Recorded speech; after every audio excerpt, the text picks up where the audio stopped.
bakery class. Today's recipe is for a Bakewell tart.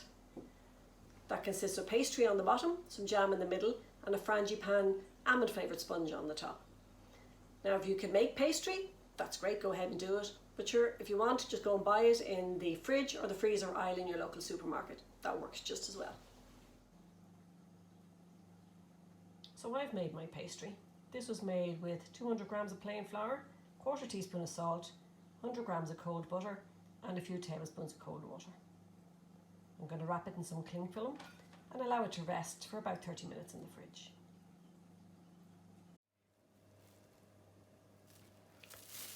So my pastry has been in the fridge for long enough to rest and I'm going to roll it out now.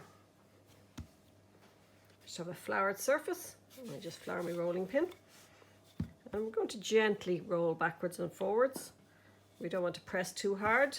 We don't want it to stick to our counter.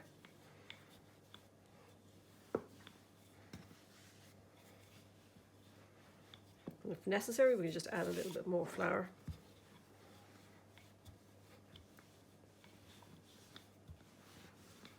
We keep turning it, making sure that it's not sticking.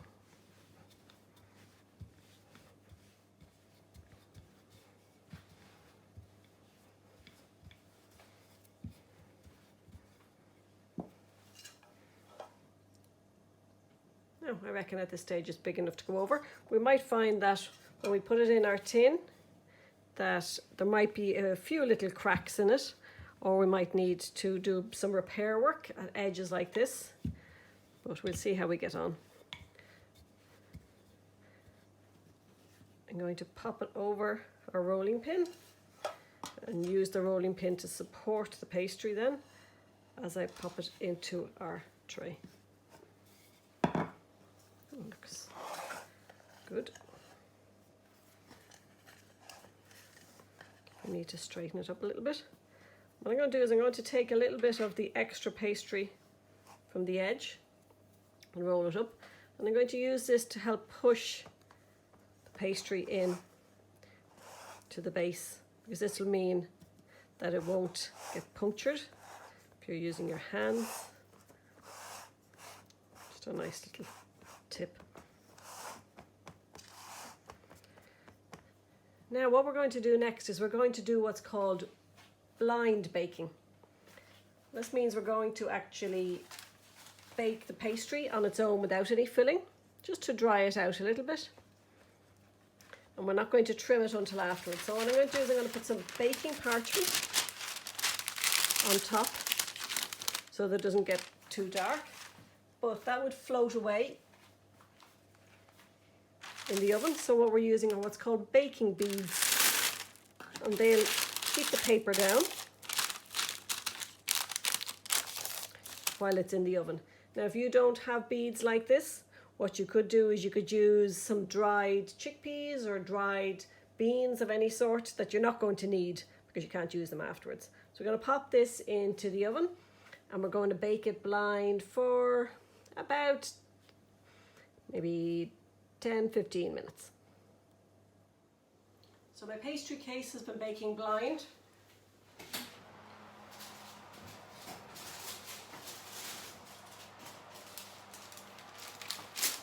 What I'm going to do is I'm going to remove the beads and I'm going to pop it back in the oven for maybe another 10 minutes just to help dry it out. Now our pastry case should be done.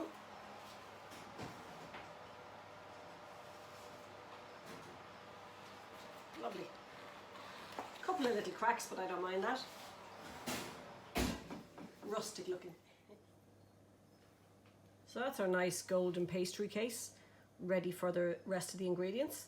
There's a couple of little flaws in it, but that'll be fine. Nobody's going to worry too much about that. I'll wait and trim the edges of it later on. So our next job is to let it cool down. We're going to add a layer of jam and I'm going to make the frangipane filling. Now while our pastry case is cooling, we're going to get on with making our frangipane, and we're going to start with our softened butter. or you can use margarine and our caster sugar. We're going to give them a mix together.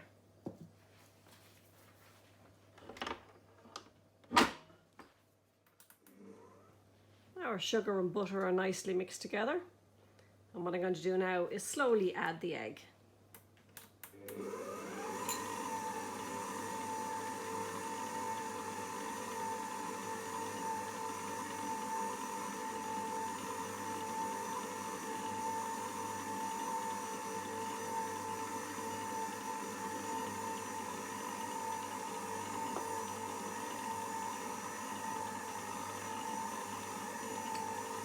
If it starts to separate a little bit, put a spoonful of flour in between each portion of egg.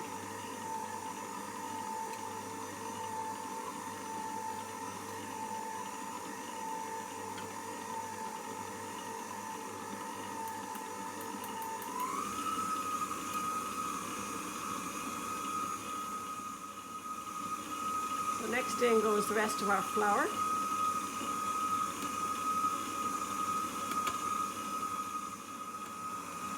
Our next ingredient is our ground almonds.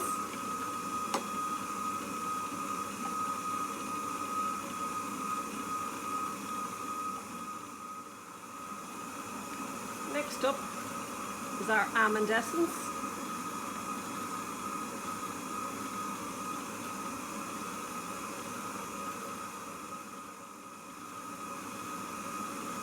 I just have a little bit of milk here, and if I feel it needs a little bit more liquid, I'm just going to add a touch of milk.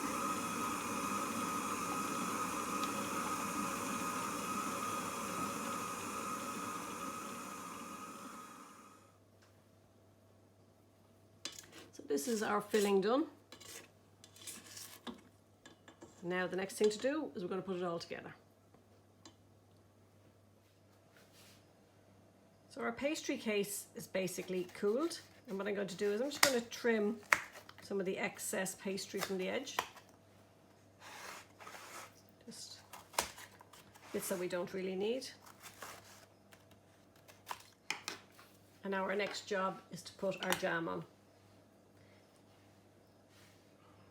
Any jam will actually go nicely, but I find strawberry or raspberry particularly nice.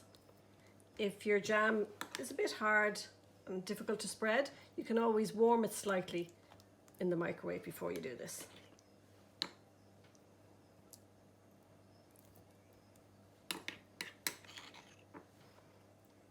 About 3 or 4 spoons of this jam. Be nice and generous with it. If you've got air bubbles in your pastry, don't worry too much about that. Remember, this is home baking.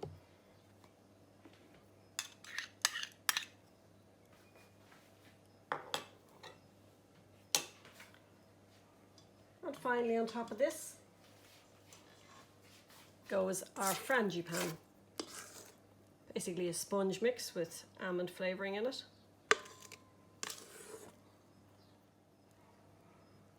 We're going to spread this out. Make sure it goes to the edges to seal in your jam.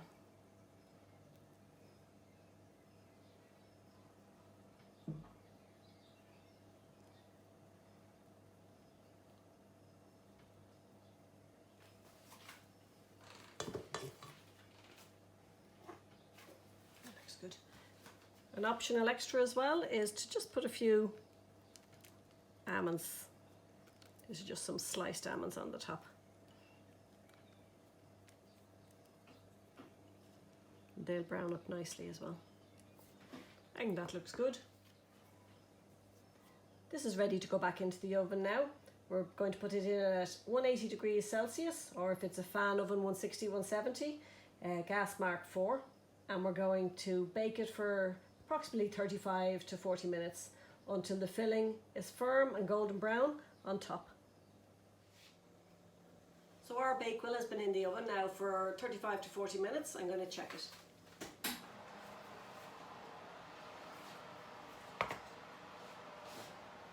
It looks beautiful, golden. Yeah, looks perfect inside. So this is just going to be allowed to cool, just with a bit of icing sugar, and we're ready to go.